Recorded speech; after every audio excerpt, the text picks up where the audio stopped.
आज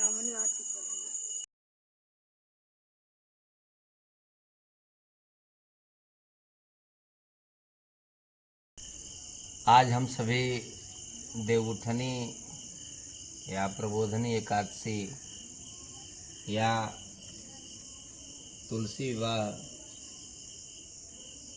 को मनाने के लिए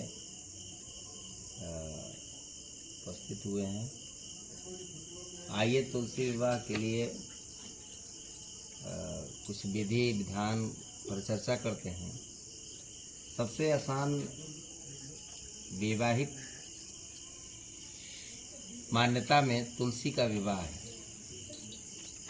तुलसी के विवाह के लिए आप बहुत सूक्ष्म व्यवस्था के अनुसार तुलसी जी का विवाह कर बहुत बड़ा लाभ प्राप्त कर सकते हैं। यह विवाह उनके लिए विशेष मान्य है और फलदायी है जिनका विवाह किन्हीं कारणों से बहुत लंबे समय से नहीं हो रहा हो। यह विवाह के पीछे मान्यता यह है कि जिनके द्वारा यह विवाह किया जाता है या कराया जाता है या माना जाता है, वो उनका विवाह शीघ्र होता है और उनको बहुत मनचाहा लाभ फल प्राप्त होता है।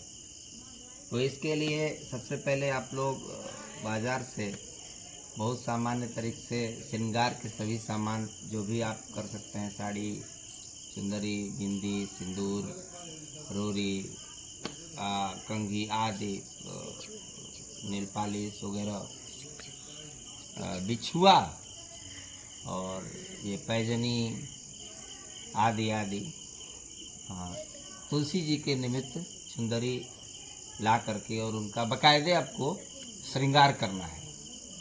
पहले एक कह लीजिए आयुष्मती के रूप में इनको पहले सजाना है और सजाने में सावधानी रखनी है कि किसी प्रकार की इनकी पत्ती, इनकी टहनी, इनकी किसी चीज़ का नुकसान न हो या प्रभावित न हो। आज के दिन कोई भी एक भी पत्ती इनके शरीर से टूटे न, तो ये ध्यान रखना है। पूर्ण रूप से इनका श्रृंगार किया जाना है और इनके श्रृंगार के अनुसार मान्यता है कि भगवान ये विष्णु प्रिया कही गई हैं, तो भगवान विष्णु को ये बहुत प्रिय हैं। किसी भी वस्तु में, किसी भी पदार्थ में यदि इनको डाल दिया जाता है तो बिना कुछ कहे विष्णु को, भगवान को, शालिग्राम जी को एक प्रकार से कह लीजिए स्वीकार हो जाते हैं। तो विशेषकर इसके पीछे एक कलश की स्थापना होगी और इनके साथ ये ध्यान रहे कि हम अपने घरों में जो ठाकुर जी रखते हैं, जिनको आप शालिग्राम से नाम से जानते हैं, उनको स्थापित करना है। चूँकि ये वैवाहिक परंपरा शालिग्राम और तुलसी जी के ही बीच में करना है या होना है, तो हम सभी बहुत अच्छे तरीके से शालिग्राम जी को भी आज वर के रूप में स्वीकार करते हुए और वर के रूप में सजा करके रखना है और तुलसी जी को कन्या के रूप में, एक प्रकार से कह लीजिए वधू के रूप में, उनके पूरे श्रृंगार सज्जा के साथ ही स्थापित करना है। जहाँ भी आपके घरों में कोई चीज़, तुलसी जी का पौधा कोई रखा हो तो एक सुंदर गमले में सजा लें, रख लें और बाकायदे वो सब लगा करके साफ़ सुथरा बढ़िया बना लें। इससे क्या है कि आप एक अच्छा फल प्राप्त कर सकते हैं।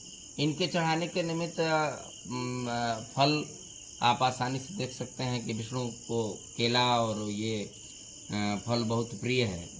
कुछ फल आ जाए, कुछ मिष्ठान आ जाए, तो शुभ कार्यों में निश्चित तौर पर कहीं न कहीं आपको देखने के लिए मिलेगा कि बिना मुँह मिष्ठान के भगवान भी प्रसन्न नहीं होते हैं। तो इन सब का आयोजन तुलसी विवाह के निमित्त किया जाना चाहिए। अब इसके बारे में किंवदंती और कथा यह व्याप्त है कि देवउठनी एकादशी के दिन भगवान विष्णु ही साक्षात रूप से कह लीजिए, एक प्रकार से भगवान विष्णु का विवाह जो शालिग्राम के रूप में स्थापित हैं का तुलसी जी के साथ किया जाता है। उसमें जो है कि पौराणिक कथा और किंवदंती एक प्रकार से कह लीजिए व्याप्त है कि प्राचीन काल में तुलसी एक प्रकार से कह लीजिए जिनका पुराना नाम या पूर्व नाम वृंदा है, वह शंखचूड़ नाम के असुर की पत्नी थी।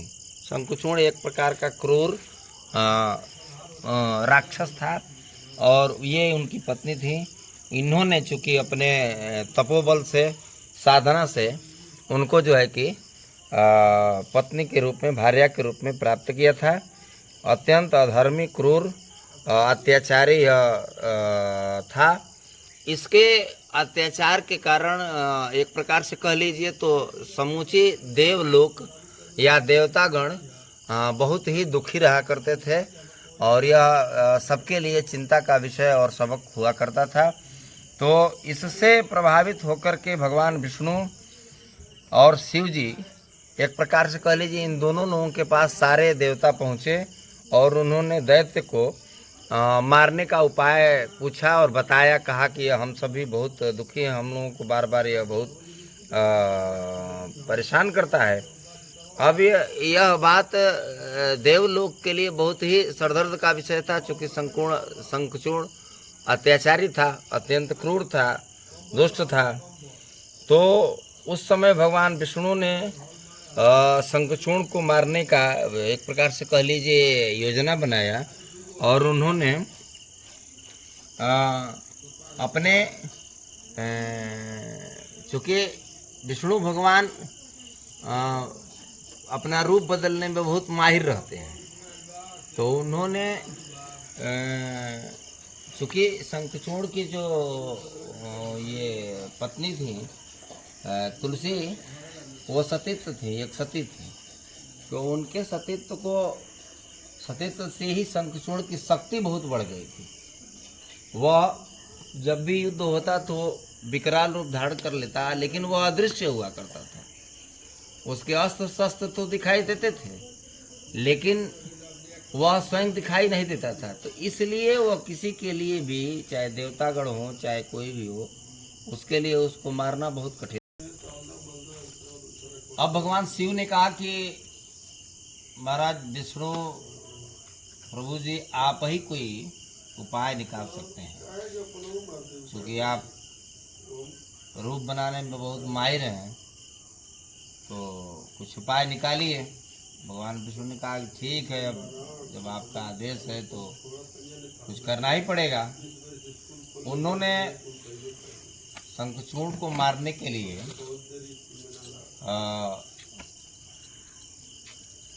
तुलसी के सतीत्व को भंग करने का प्रयोजन बनाया। क्या किया कि शंखचूड़ का रूप बना करके और तुलसी के सामने स्वयं विष्णु भगवान उपस्थित हुए और उन्होंने उसके सतीत्व का एक प्रकार से कह लीजिए आलिंगन कर, प्रेमालाप कर सतीत्व को भंग किया और उसके भंग से इतना तुलसी दुखी हुई कि उन्होंने विष्णु भगवान को श्राप दे दिया। अब विष्णु भगवान ने कहा कि ठीक है, जब तुमने श्राप दे दिया है तो कोई बात नहीं है, अब तुम पृथ्वी लोक पर पौधे और नदी के रूप में रहोगी और मैं शिला के रूप में वही रहूँगा और तुम युगों युगों तक पूजी जाओगे। जब भी मेरी पूजा होगी तो तुम्हारा भी, अब तभी से विष्णु भगवान ने बतलाया कि तुम्हारी पूजा युगों युगों तक होती रहेगी। उसके बाद स्वयं विष्णु भगवान ने कहा कि मेरे भक्त तुम्हारा और मेरा विवाह करवाकर पुण्य को प्राप्त करेंगे और उन्हें लाभ मिलेगा। उस दिन कार्तिक शुक्ल एकादशी का दिन था, इसलिए तब से यह पूजा कार्तिक शुक्ल के एकादशी के दिन होता है।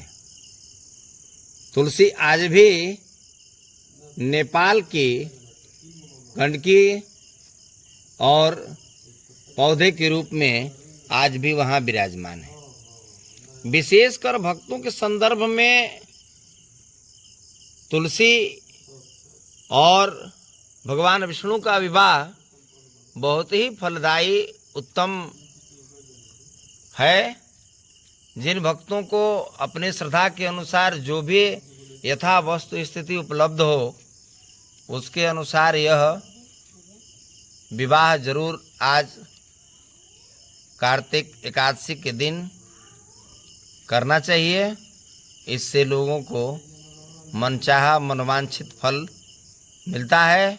यह विशेषकर उनके लिए जरूरी है जिनका विवाह किसी कारण से लंबे समय से नहीं हो रहा है अथवा न हो रहा हो। इनके इस विवाह के करने से उनका शीघ्र विवाह होता है और भी सभी भक्तों को मनवांछित फल मिलता है। बोलिए इसी प्रकार से भगवान विष्णु और तुलसी की जय।